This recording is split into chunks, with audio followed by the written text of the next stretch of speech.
अस्सलाम वालेकुम नाज़रीन। आज 11 दिसंबर 2025 की शाम तक अडयाला जेल के बाहर सूरत हाल बहुत शदीद और जज्बाती है। खैबर पख्तूनख्वा के वज़ीर आला सुहेल अफरीदी अपनी टीम के साथ जेल पहुंचे थे और ये इनकी 10वीं बार कोशिश थी कि वो पार्टी बानी इमरान खान से मुलाकात करें, मगर जेल इंतजामिया ने एक बार फिर इनकार कर दिया। ये इनकार अब तक का 10वां है और सुहेल अफरीदी ने जेल के बाहर मीडिया से बात की तो उनका गुस्सा और मायूसी सबको नजर आई। पीटीआई के MNAs अली अहमद हसन भी अफरीदी के साथ मौजूद थे और वो भी एहतजाज में सरगर्म हैं। जेल के बाहर धरना जारी है, पुलिस के भाई नफी तैनात है और अगर बात बिगड़ी तो वाटर कैनन का इस्तेमाल हो सकता है। आइए तफसील से देखते हैं क्या हुआ, सुहेल अफरीदी को क्या कहा गया, उन्होंने क्या जवाब दिया और अभी क्या हो रहा है। सुबह 9 बजे के करीब सुहेल अफरीदी और इनकी टीम अडयाला जेल पहुंची। कल ही पीटीआई ने जेल हकाम को 6 लोगों की लिस्ट दी थी और मुलाकात की दरख्वास्त दी थी, मगर जेल सुपरिटेंडेंट ने कहा सिक्योरिटी की वजह से मुलाकात नहीं हो सकती, आप लोग वापस चले जाएं वरना पुलिस रोक लेगी।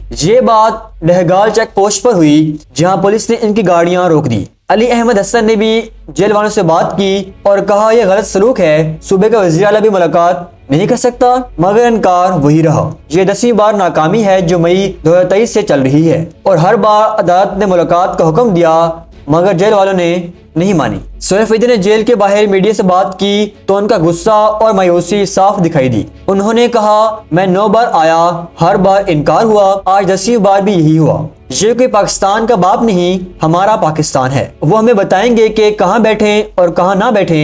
खैबर पख्तूनख्वा पाकिस्तान का सूबा है, मुझे क्यों रोका जा रहा है। अफरीदी ने मजीद कहा तमाम अरकान असम्बली फौरी अडयाला जेल पहुंचे, हम धरना देंगे और अदालत जाएंगे। ये सिर्फ मुलाकात का मामला नहीं, जमहूरियत और इंसानी हकूक का है। वक्त हमेशा एक जैसा नहीं रहता, सच जीत जाएगा। अली अहमद हसन ने भी कहा सुहेल अफरीदी अकेले नहीं, हम सब इनके साथ हैं। ये इनकार पीटीआई पर हमला है। अभी शाम 6 बजे तक की सूरत हाल ये है कि सुहेल अफरीदी और टीम जेल के बाहर धरना दे रही है जो 3 घंटे से चल रहा है। अली अहमद हसन समेत अरकान असम्बली पहुंच चुके हैं और मजीद कारकुन आ रहे हैं। पुलिस ने वाटर कैनन और लाठी की तैयारी कर ली है और सेक्शन 144 नाफिज है। बैरिस्टर गौहर ने कहा सुहेल अफरीदी की कोशिश नाकाम हुई मगर लड़ाई जारी रहेगी, कल अदालत जाएंगे। हुकूमत की तरफ से राना सलाउल्लाह ने भी कहा एहतजाज से अफरा तफरी ना फैलाई जाए, कार्रवाई होगी। लोग कह रहे हैं सुहेल अफरीदी का धरना सूबे की आवाज है, आलमी हिस्सा पर इंसानी हकूक वाले इसे सियासी कैद कह रहे हैं। सुहेल अफरीदी वापस नहीं जा रहे